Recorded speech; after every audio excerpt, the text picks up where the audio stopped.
Welcome to Beyond the Gun. I am proud to say that we have an excellent program this evening, and it's African American women in the forefront of the struggle in the age of Trumpism. Rarely do we have discussions where we focus the 100% attention of what we're doing on African American women. And I am so proud today to have three very professional, outstanding, brilliant, young African-American women as the panelists. First, we have Dr. Kim Delaney, African-American Studies Department, Chicago State University. We have Dr. Karen Douglas from the Gilead Behavioral Health Clinic. And we have Professor Attorney LaRoma White, Kennedy King College here in the city of Chicago. And today, there are two key words, African-American women, and we're using Trumpism to the extent that that is the era in which we're in. But women, African-American women, we've had problems, from Sojourner Truth to Fannie Lou Hamer, right. And we still got them. That's right. And we want to focus today on African-American women. Where are we? What are we doing? What should we be doing? Dr. Kim Delaney, I'm going to you first. Okay, where are we? Well, I call it the era of 45. I don't even say the name. In the era of 45, I think everything is just uncovered. 45 meaning the era of Donald Trump. Of him, yes. That's right. I want the audience to know. Okay. At 45, you think you're calling numbers on TV. 45th president of the United States. And so I think all he did was uncover what was there, what was already brewing and evident for some of us who study America and the social sciences. He uncovered a lot of the feelings of people that had never left. Racism, all of it. And white supremacy. White supremacy. When he speaks, sometimes it chauvinism, seems like he's still in slave time.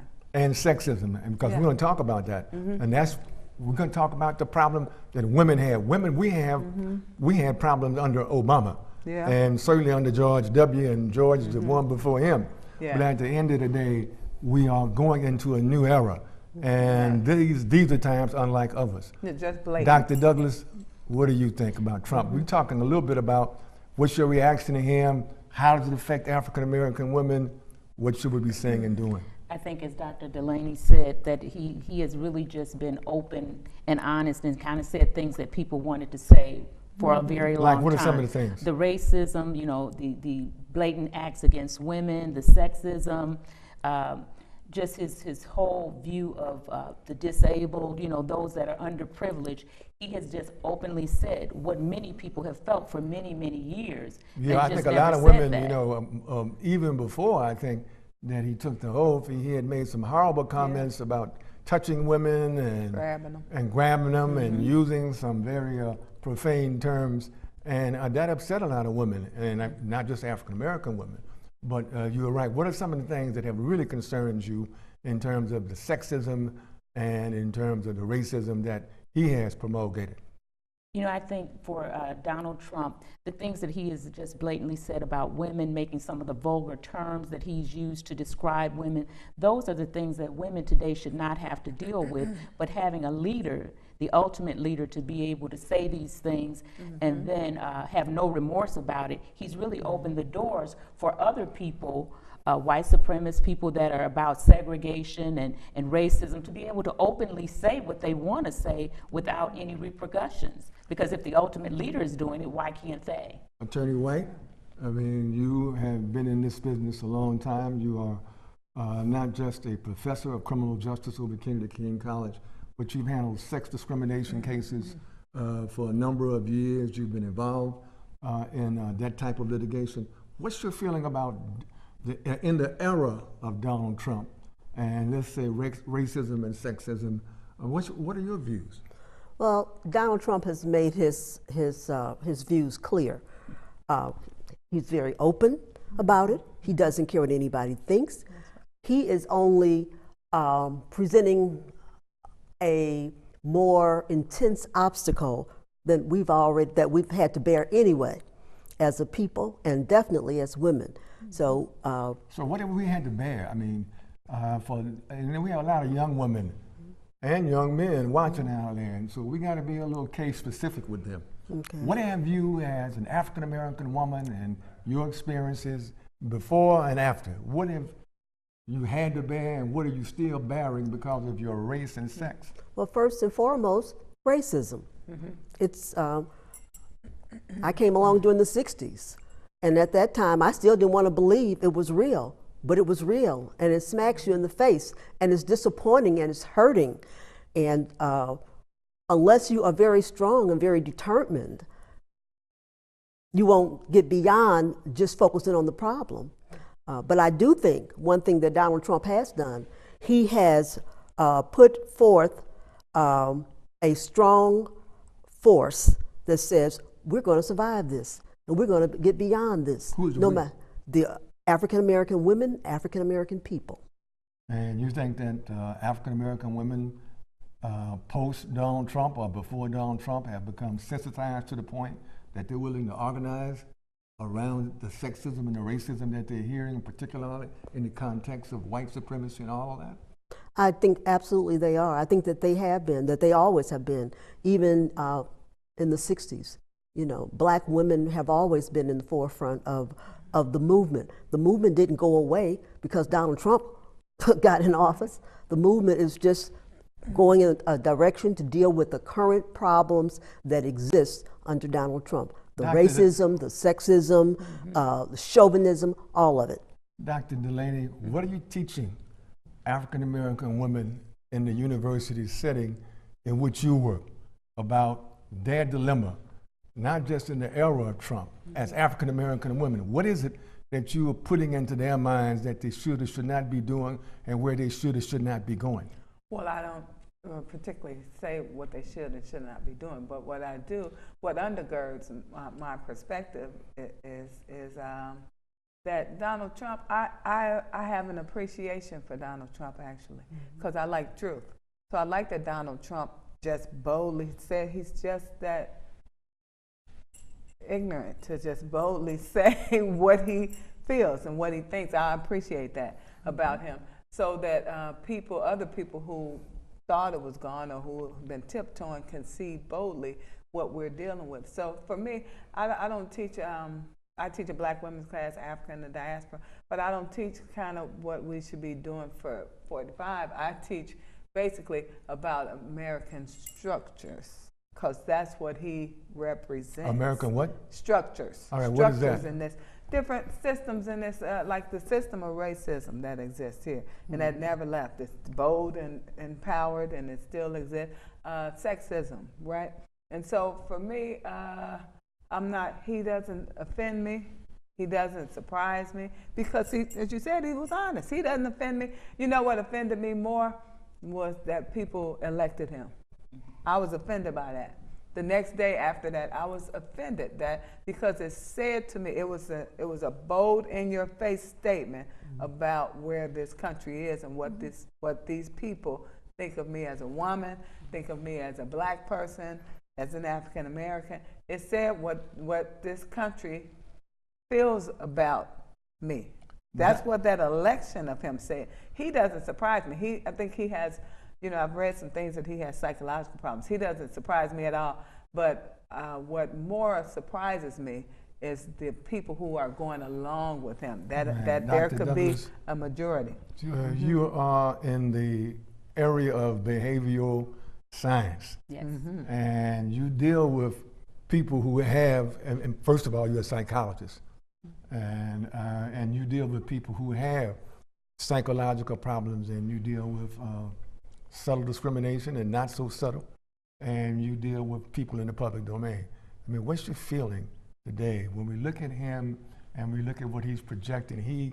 Donald Trump is projecting to the universe and to the world, and projecting, how does it affect African American women? Is it negative? Does it do something to them that it doesn't do to other groups, or are they just in a big pile of women? I think what Donald Trump is doing to the African American women, especially our young women, he's really trying to perpetuate a sense of low self-esteem and a low value for who they are and what they can be. And I think that as African American women, we have to begin to model to our children, to our young women, that regardless of what position he has or anyone else has, that he does not dictate their value. Because if we allow our women to continue to be in a position where they're downplayed and they're just kind of put in a where they just are not able to see who they really are, then we've lost the value as African American women. Because what we have to understand is, for a very long time, African American women were the cement to the family, you know, and because of some of the things that are coming along now with the drug abuse and things like that, with the domestic violence, that is beginning to tear up the core value and fiber of our families, and we cannot allow that to continue to be so by someone that wants to see us as a people and families and communities to be torn apart. Attorney White, you teach criminal justice, and you've been in the system over at Kennedy King for quite some time. And criminal justice is very important for African American women. You know, I go over to the county jail and I visit the tiers where there are African American women. What is it that you see vis-a-vis African American women who are incarcerated, or African American women in general in the criminal justice system, who may feel that they are blindsided by the racism of the system, and they're double blindsided by what Trump is doing or reinforcing? I tell you what, before you start, we're going to wind down and take a break. Dr. Kim Delaney, Dr. Karen Douglas, Attorney Larama White. We'll be right back.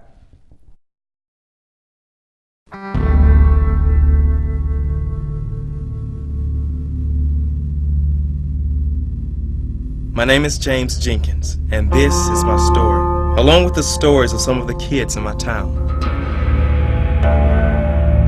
You're just going through a phase. I'm gonna send my man out there. Wanna be a big man?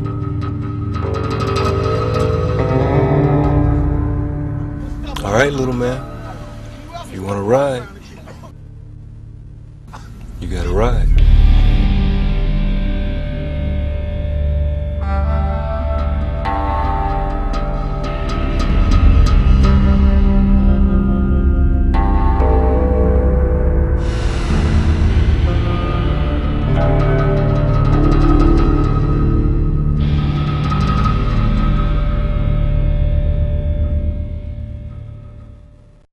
Welcome back to Beyond the Gun. Attorney White, I think we are left off with you, but I want to throw another question to you. You know, after Donald Trump was elected in the inauguration, a day or so, or maybe a week or so later, hundreds of thousands of women across the country marched against the Trump administration. And there were mass demonstrations in cities all around the country. I happen to have been downtown Chicago on the day they had the mass demonstration here. More than 200,000 women showed up. I didn't see that many, quote, African American women as a part of the thrones of women that I saw.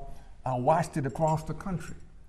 Why do you think African American women were less visible in that setting when the issue was, you know, the rights of women and the anti-Trumpism that particularly white women had seen in the incoming administrator?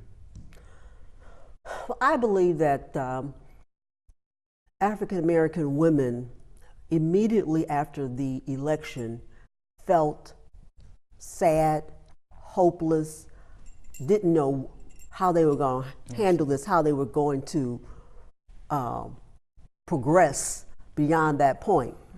I think that the marching went on for a while. People came out because the impact of his election not only impacted African American women, but women across the board, because he is so disrespectful, and just. Everybody was, I think, torn up about this for weeks and months.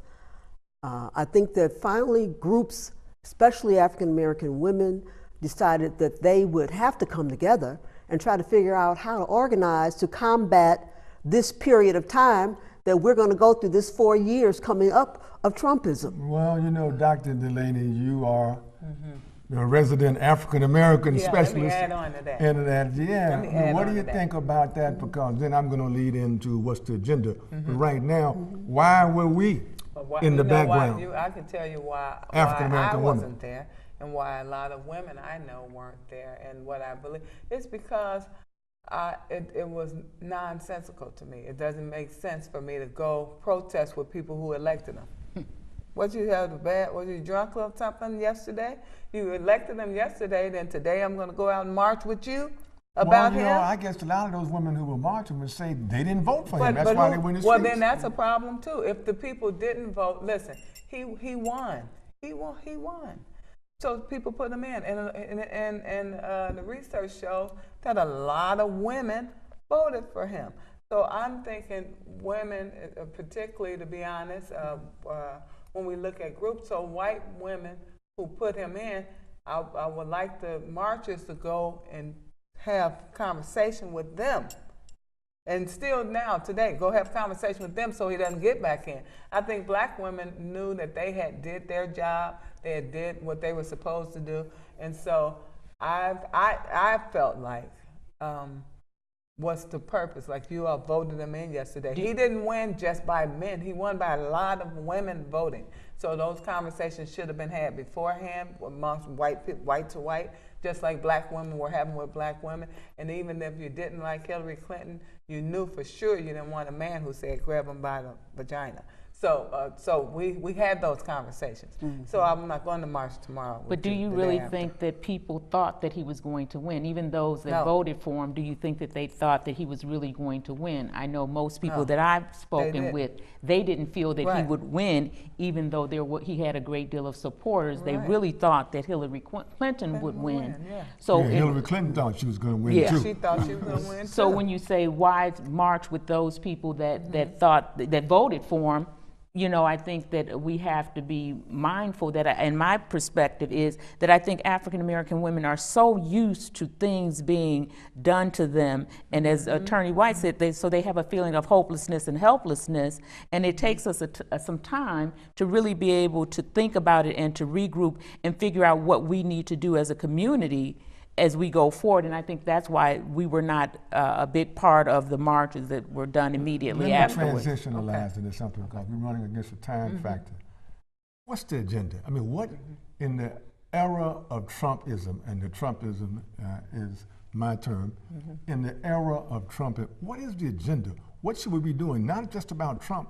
As African American women, you have unique, specific problems that the world needs to see and hear, but that you as women need to amplify. What should the agenda be? I think healthcare should be one, and then also equal job pay and opportunities. Because I think if we have healthcare, then we can kind of do some things with the disparity of access to healthcare, which would allow us to be able to have our children be healthier and even have a healthier life in the future. And then with equal pay and equal opportunities, we're able to have more economic development that will help us as a community and as a people to move forward and not have to depend on systems that were designed to keep us down. I think that we have to focus on education and imaging, because I think no matter education and imaging. All right. Imaging. No, I heard it, but I wanted the audience to understand. Yes, imaging is very important. Yes, and culturally specific education.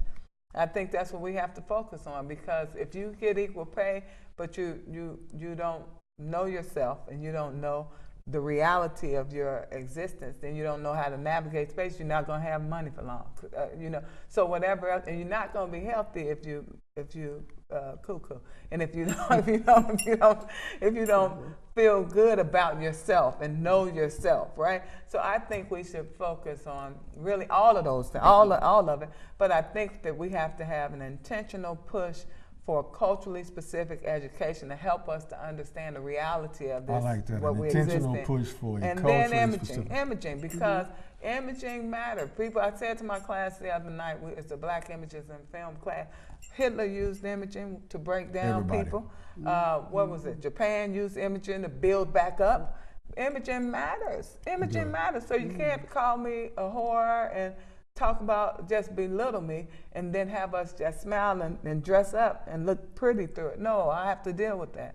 You know, and then we can't have each other on TV cursing each other out, beating each other, get you some red bottoms, love and hip hop, all this. We have to counter those images because they sear into the young people's mind Professor and White? mess us up. I agree with Agenda. I agree with both Dr. Douglas and Dr. Delaney. I think it's going to be real important for African American women, especially, to focus on educating themselves, not so much getting a college degree, but preparing themselves to get out here and create for themselves, for the community, for their children. We in our communities have a problem with self-love. That's right. You got to love yourself first. You know, when people know better, they do better. Then they've got to learn better. We've got to stop relying on Trump and his followers. That's right. To guide us, guide our lives. So we really need to focus on educating ourselves, educating our communities, educating the kids about who we are, what we are, and also we need to steer them towards preparing to become entrepreneurs and build businesses. That's right. So that So where do we don't have to start all rely. this? You know, let me be the devil's advocate. I hate to say the devil's advocate. Somebody's advocate, right? At the end of the day, do we do a forum, a conference? Do we begin to organize and have communities around women and the women's issue? How do we do this, Doctor? I think that it starts in the classroom. As you said, education. Our children have to begin to see people that look like them, that have gotten out of the systems of poverty. You know, when I think about when I was growing up, I think the reason why I did better than some of my counterparts is because my mother allowed us to go to different areas to see different things, and we were educated in a different area. So therefore I saw something outside of my community and what I knew to be my reality, which gave me a dream and something to move forward and look forward to and push towards. You know, I think, how do we, well, let me ask this question, since I'm the only male on the panel. What's the role of African American men in supporting what you're talking about doing? What role should we play? I mean, how do we get involved in it? I don't want us to think that we have no role in it, even though I think the issue, African American women have been our leaders, Rosa Parks and Fannie Lou Hamer and Ella Baker, you name them. You know, so what role does the African American man carry? I think this is a great start. What you did, just to have us on your mind and on the mind of Black men, and then to say, well, I know people don't hear from you, so give us a format and ask us questions. Let us speak for ourselves and speak.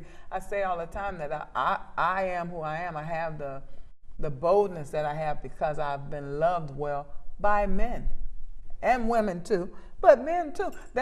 So the maleness that's acceptable in society has been transferred to me. So it cracks me up. People say, "Oh, you're so dominant. It's like a male personality." No, it's a little bit of freedom. It's a little bit of freedom that comes with being a male in society. So I think if you can lend that to people by giving them a voice, by giving them a space, by putting them on panels. And for women, we have traditionally, historically, taken it for ourselves by supporting each other, you know, talking to each other about things. Women do that well. We do. You know, you'll talk about something, we'll have a panel talk, even though it doesn't get the media attention or we don't get the big platforms.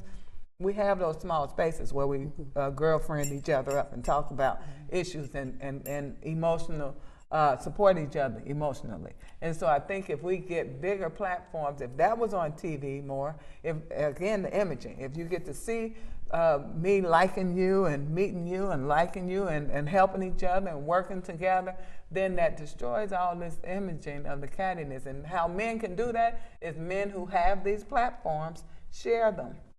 And Share them. I think it's even broader than that. You're absolutely right. There's so much that can be done, but and I'm going to be very critical.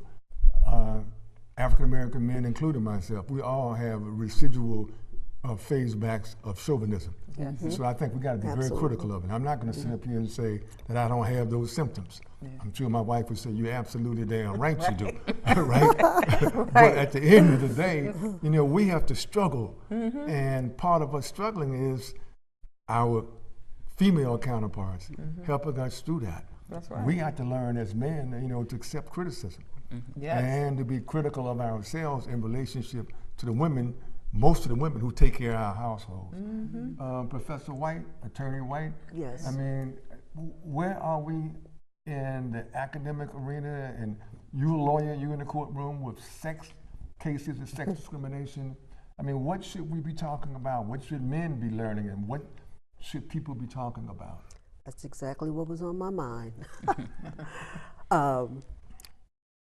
We need to have forums and seminars within the African American community that deals with restoring the family, deals with actually conducting parenting classes. I do a lot of work with child protection, and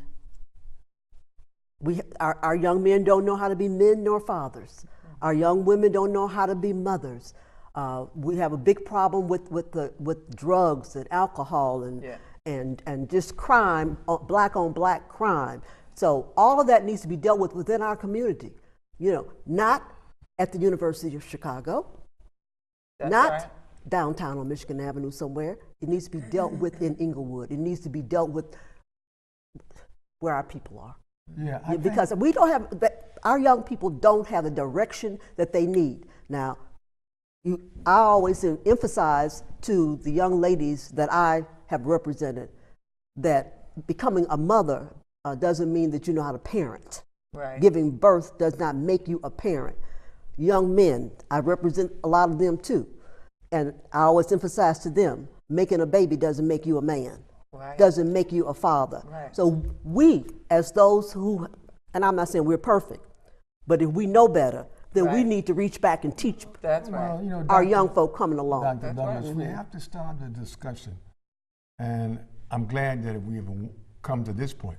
I mean, what is an African American woman? What is an African woman? I mean, what should she be doing and not doing? Where did she learn about womanhood? You've repeatedly, Dr. Delaney, talked about imaging, and I like that. But who teaches a woman, just like who teaches a man? How do you know what a man is? I mean, what are the attributes of a man? Is it because you have a physical characteristic, or is it because there's a composite something that women should be told from birth to death, and they should live that life? And who does the training? Dr. Delaney, we used to have the rite of passage. What's the rite of passage for African American women, and where does that start? I mean, I'm curious. I mean, should there be a rite of passage, and where should we teach it? Does it start at Chicago State, or does it start at the womb of the mother? I have a theory. I have a theory that babies are made long before they come out of the womb. And we don't take that into consideration. So how do we begin to teach what comes out of the womb? A sense of dignity and integrity and right and wrong, and how does that institutionalize in them that for the rest of their lives, those values will go with them? What do you think? Well, let me say, my daughter is a junior at Howard, so when you talk about young women, I try not to boast, but she does exceptionally well. She's an intern right now at ABC, CBS, ESPN, and a couple of others, right? She's a broadcast journalist